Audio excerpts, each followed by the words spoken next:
Anak ini bernama Stanley. Hari itu ia datang ke sekolah dengan keadaan wajah yang memar-memar.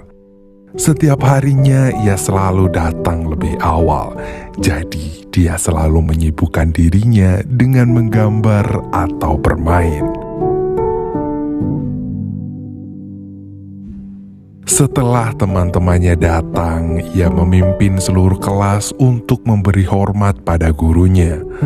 Guru bahasa Inggris yang bernama Rosie ini terlihat sangat sabar menghadapi anak-anaknya. Maka tak heran jika Bu Rosie ini menjadi guru favorit mereka, termasuk juga Stanley.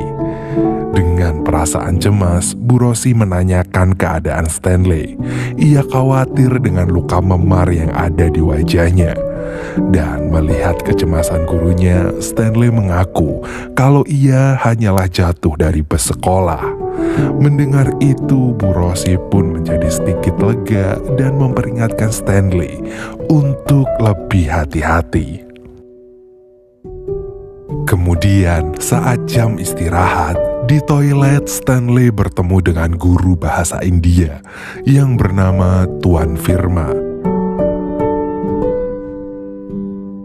Tuan Firma ini adalah seorang guru killer yang paling dibenci oleh semua murid. Tak hanya itu, Tuan Firma juga terkenal sebagai guru rakus yang selalu mengincar bekal makanan dari murid-muridnya. Setelah jam istirahat, Stanley dan teman-temannya mengikuti kelas IPA. Saat itu, si guru mempertanyakan beberapa halaman buku Stanley yang hilang. Ia pun menjawab bahwa adik perempuannya telah menyobek bukunya.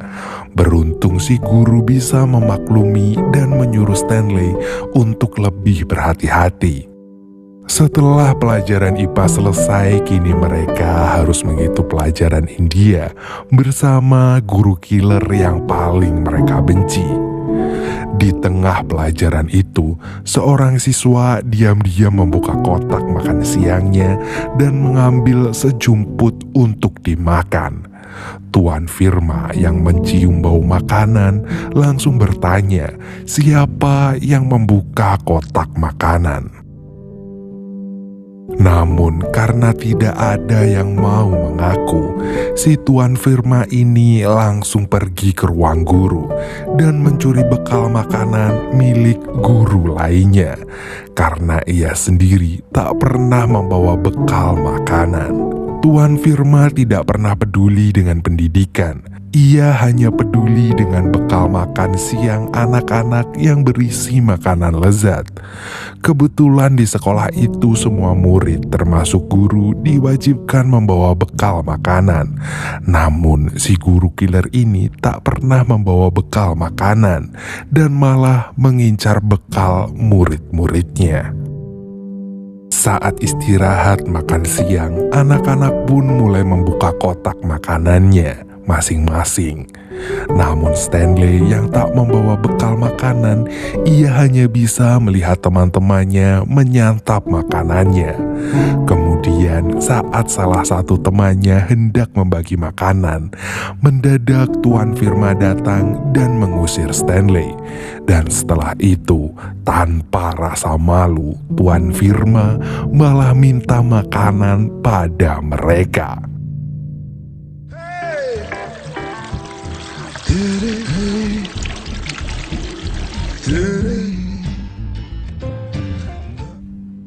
Sepulangnya sekolah, anak-anak lain berbaris di depan toko untuk membeli jajan dan minuman. Tetapi Stanley yang belum makan apa-apa pun sepanjang hari hanya bisa melihatnya dan berjalan pulang.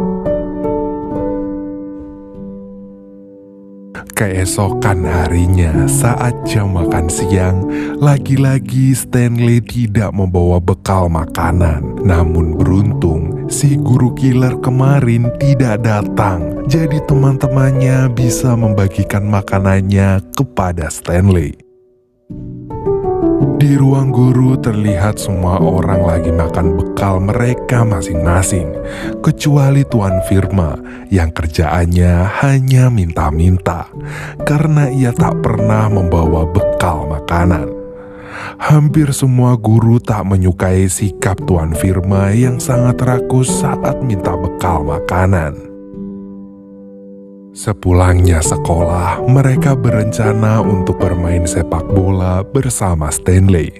Namun Stanley menolak dengan alasan bahwa ia harus minta izin dulu kepada ibunya.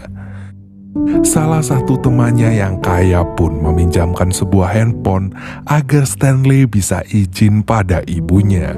Akhirnya, mau gak mau, Stanley harus berpura-pura menelpon seseorang dan bilang bahwa sang ibu mengizinkannya. Keesokan harinya, di sekolah, Bu Rosi sangat terkesan dengan kreativitas Stanley dalam membuat esai. Hingga akhirnya, berkat kejeniusannya tersebut, Bu Rosi pun memberikan hadiah sebuah permen untuknya. Sebelum kelas berakhir, Bu Rosi memberitahu bahwa setelah libur Natal, mereka akan mendapatkan kelas tambahan dan pulangnya pasti sore. Jadi mereka harus membawa bekal lebih banyak dari biasanya. Singkat cerita, saat hari ulang tahun Bu Rosi, Stanley membacakan sebuah puisi hasil karyanya sendiri. Melihat kreativitas Stanley, Bu Rosi pun kembali memberikan hadiah sebuah coklat untuknya. Kemudian, Stanley memakan coklat tersebut pada teman-temannya. Di hari pertama kelas tambahan, semua orang tua memasak banyak makanan lezat untuk anaknya. Kemudian saat di sekolah, bekal makanan mereka disimpan di depan kelas yang membuat Tuan Firma tidak fokus. Alih-alih menyampaikan materi tentang bahasa India, Tuan Firma malah terus-terusan membicarakan bekal makanan yang mereka bawa. Hingga saat jam istirahat, Tuan Firma buru-buru menuju kelas Stanley untuk meminta makanan mereka. Namun karena sempat dihadang oleh salah satu guru, begitu sampai kelas ternyata makanan mereka sudah habis. Awalnya Tuan Firma tak bisa marah, namun setelah melihat Stanley yang juga ikut makan, ia pun meluapkan kemarahannya dan menuduh Stanley sebagai pencuri. Hingga keesokan harinya, saat jam istirahat, Stanley terpaksa menghindar dari teman-temannya dan mengaku bahwa ia akan pulang untuk menikmati makanan lezat yang disiapkan ibunya. Sementara itu, Tuan Firma cepat-cepat bergabung dengan mereka dan melahap makanan mereka dengan rakus, hingga membuat anak-anak semakin membencinya. Suatu hari, salah satu temannya mempergoki Stanley yang tengah berkeliaran di jalanan. Ternyata selama ini Stanley tidak benar-benar pulang. Namun saat teman-temannya bertanya, Stanley mengaku bahwa ibunya sedang berada di luar kota, sehingga tiada orang yang menyiapkan makanan. Mendengar itu, teman-temannya berencana untuk membagikan makanannya kepada Stanley tanpa sepengetahuan Tuan Firma, sampai orang tua Stanley pulang dari luar kota. Keesokan harinya, Tuan Firma tampak sangat kaget saat melihat kelas yang kosong. Ia pun segera mencari keberadaan murid-muridnya di sekitar sekolah. Hingga suatu hari, Tuan Firma menemukan mereka yang tengah makan bersama di atas sekolah. Dan saat mengetahui bahwa mereka membagikan makanannya pada Stanley, Tuan Firma langsung marah dan menyuruh Stanley untuk tidak datang lagi ke sekolah. Sejak kejadian itu, Stanley pun tak pernah datang ke sekolah lagi. Ia sangat takut dengan Tuan Firma. Sementara Bu Rosi dan juga guru-guru lainnya sangat menyayangkan ketidakhadiran Stanley di sekolah. Mengingat Stanley sendiri merupakan anak yang jenius dan juga cerdas. Suatu hari sepulang sekolah, teman-temannya tak sengaja bertemu dengan Stanley.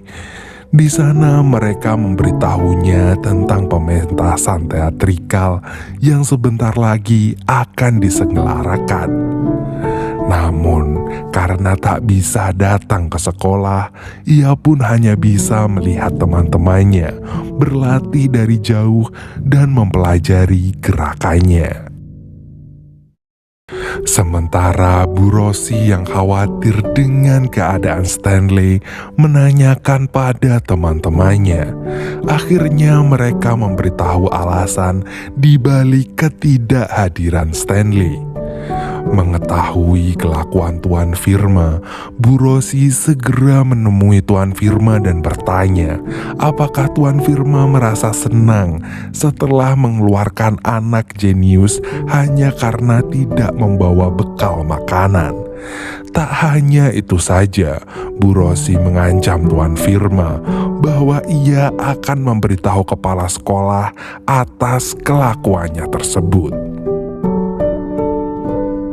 Sore itu Stanley pergi ke tempat latihan lagi dan mulai berlatih sendiri. Seorang koreografer tari memperhatikannya dan mengajak Stanley untuk ikut berlatih. Keesokan harinya Stanley datang ke sekolah dengan membawa bekal makanan. Untuk pertama kalinya dalam hidupnya, ia bisa membawa bekal makanannya sendiri. Ia pun segera menyerahkan bekal makanan tersebut kepada Tuan Firma dan bertanya, apakah saya sudah boleh ke sekolah lagi, Pak? Mendengar itu, Tuan Firma pun langsung merasa bersalah dengan apa yang ia lakukan selama ini. Namun penyesalannya hanyalah sia-sia karena ternyata kepala sekolah sudah memecatnya. Singkat cerita, hari pertunjukan pun datang. Stanley menjadi pemeran utama dalam teatrikal tersebut. Semua orang terpesona dengan penampilan Stanley.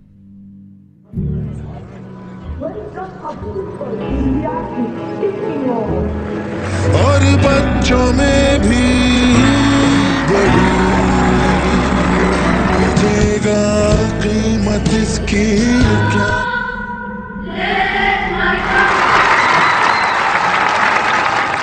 Setelah acara pementasan selesai, Bu Rosi mendekatinya dan menawarkan tumpangan untuk pulang. Namun Stanley menolak, mengklaim bahwa ibunya sedang menunggunya di mobil. Namun lagi-lagi itu hanyalah cerita karangan untuk membohongi gurunya. Tak lama kemudian kepala sekolah datang dan mengantarnya pulang. Dari sini kita baru dikasih tahu bahwa sebenarnya Stanley adalah seorang yatim piatu. Setiap harinya ia harus bekerja sebagai pelayan restoran yang dijalankan oleh pamannya.